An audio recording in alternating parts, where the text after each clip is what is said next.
Yo, what is up everyone? Dylan here, back again, and today I'm going to show you how I turn my MK61 keyboard from this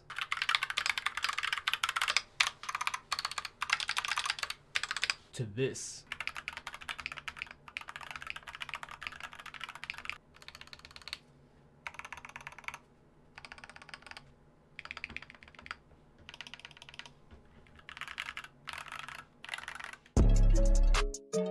Let's go! Shout out to Banggood for giving me this keyboard for review. If you're new to this channel, I love to do custom mechanical keyboard content, so I'm just gonna show you how to make this keyboard go from good to great. Before we get into the video, I need you guys to go down to the description below, follow me on Twitch, follow me on Twitter, because one of these days I'm just gonna tweet out a link when I go live, and I'm actually gonna be giving away this keyboard to a random person in my chat. I only get like 20 to 50 viewers max, so you probably have a really good chance if you catch me live streaming to win this keyboard. And while I'm still plugging myself, why don't you go down and slam that like button. Slamming the like button helps the YouTube algorithm recognize me, and maybe I can get more sponsors, more free products to give away to you guys. Because you slammed that like button, here's a photo of a newborn puppy that my dog just had yesterday.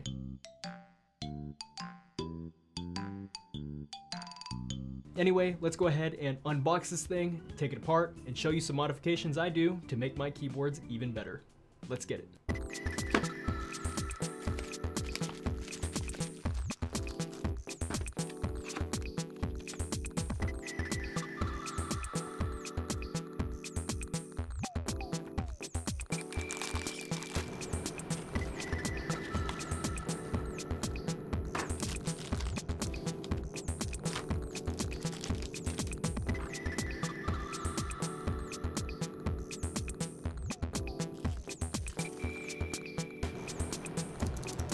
Ew.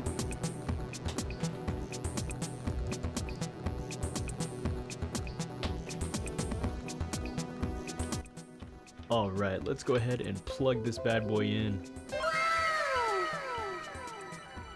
The RGB on the putting shine through keycaps looks absolutely amazing on this keyboard. But please note that the RGB flickering in the video is due to my camera's frame rate versus the LED's CPS.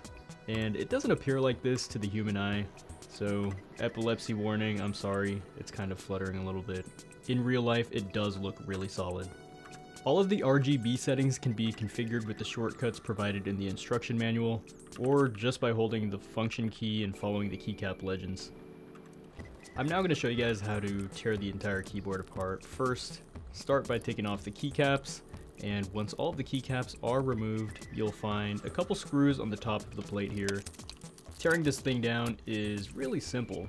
It's a tray mount hot swap board, so there's not really an easy way to break anything while disassembling it. I was surprised to see that the bottom of the case came lined with a very thin foam. I also noticed that the tray is super hollow, so I'll likely add some further lining on the bottom to reduce echo. I asked Banggood to send me the keyboard with Gateron browns installed to show you that browns are not really that bad at all.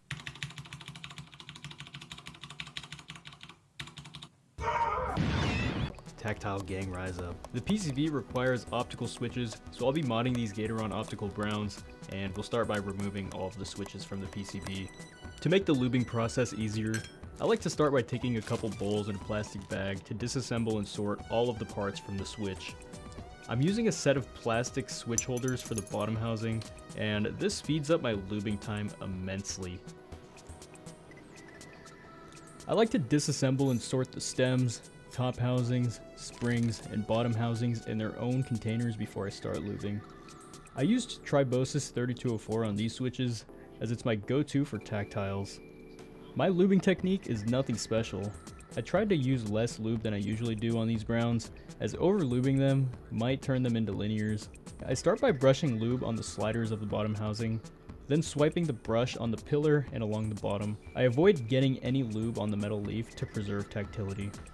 I went ahead and lubed all of the bottom housings first, which only took me about 10 to 15 minutes. Now let's move on to lubing the switch springs. I prefer to use Krytox GPL 105 and bag lube the springs, as it's the fastest method, and I'm quite lazy. Lubing switches is actually my least favorite part about customizing a keyboard. But lubing switches is critical for custom keyboard modification, and it will improve the sound and feel of your board exponentially.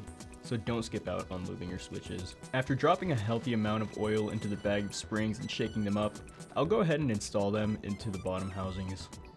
If this is your first lube job, where you don't have enough extra budget to spend on spring oil, you can always brush lube each spring individually with 3204, 205G0, or whatever lube you have access to and used for the bottom housing.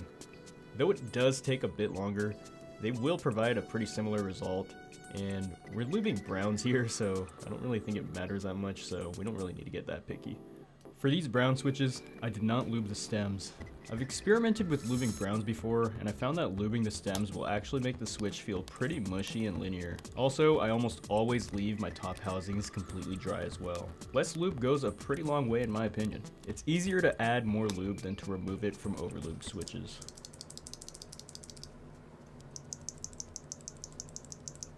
The empty space in the bottom of the tray of the keyboard was causing it to sound pretty hollow, so in order to fix that, I took an old t-shirt, folded it a couple times, and cut it into the shape of the bottom of the tray. You could use a couple layers of shelf liner, craft fabrics, foam of your choice, but since this is a budget keyboard with inexpensive mods, I did want to show that you could use just about any material laying around in your house to mod this keyboard. Before moving on to the final and most important modification on this keyboard, I went ahead and reattached the PCB and plate to the tray and threw on all of the switches besides the stabilized keys. So let's talk about stabilizers. Modding your stabs is arguably the most important step that you need to take in order to mod your custom keyboard. I could make an entire video dedicated to the stab modding process I use, but there are already a bunch of great YouTube videos out there from amazing custom keyboard content creators, so I'll kind of be speed running through exactly what I did on this keyboard. These stabs came pre-lubed, so I took them off the board, disassembled them, and wiped off the factory lube as best as I could. I then clipped off the extra legs on the stems and lubed all of the stems and housings with Krytox 205G0. Next, I dipped both ends of the stabilizer wire in dielectric grease.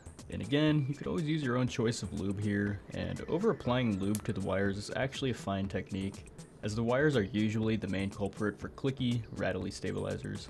So be pretty generous with the lube job here. I reassembled all of the stabs and popped them right back into the board. My hands look pretty wet here in this shot because I washed off all the excess coom off my hands and I forgot to dry the top of my hands.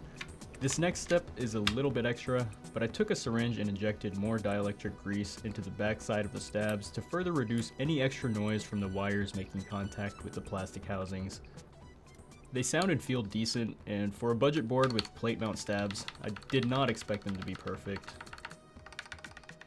The spacebar came a bit warped, which is actually pretty normal, so I'll show you how to fix that. As you can see, it's a pretty bent spacebar, and our goal here is to try and level it out as much as possible. Start by placing the spacebar in a relatively large bowl or pot, and take some boiling hot water and pour it over the spacebar. Let it sit in the hot water for a good 15 to 30 seconds to get it nice and hot. Then carefully remove it and set it on a flat surface. Be really careful here because it's boiling hot water and you don't want to really hurt yourself. I'm using chopsticks to apply equal pressure on each side to straighten it out as it cools down. You must hold it in place for a while, then test to see if it's any straighter than it was before. If it's still a little warped after the first time you do this, that's alright. Just drop it in the hot water again and repeat the previous steps.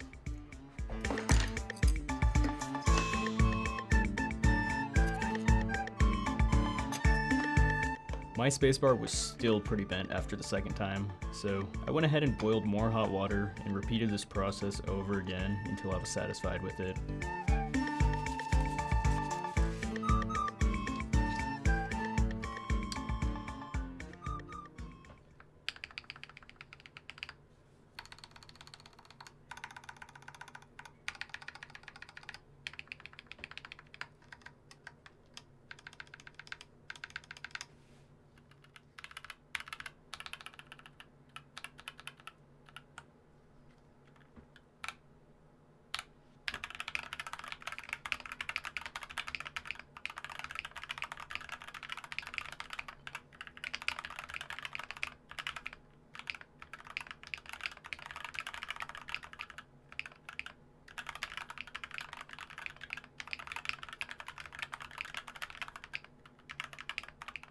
Overall, this is a really solid keyboard for its price.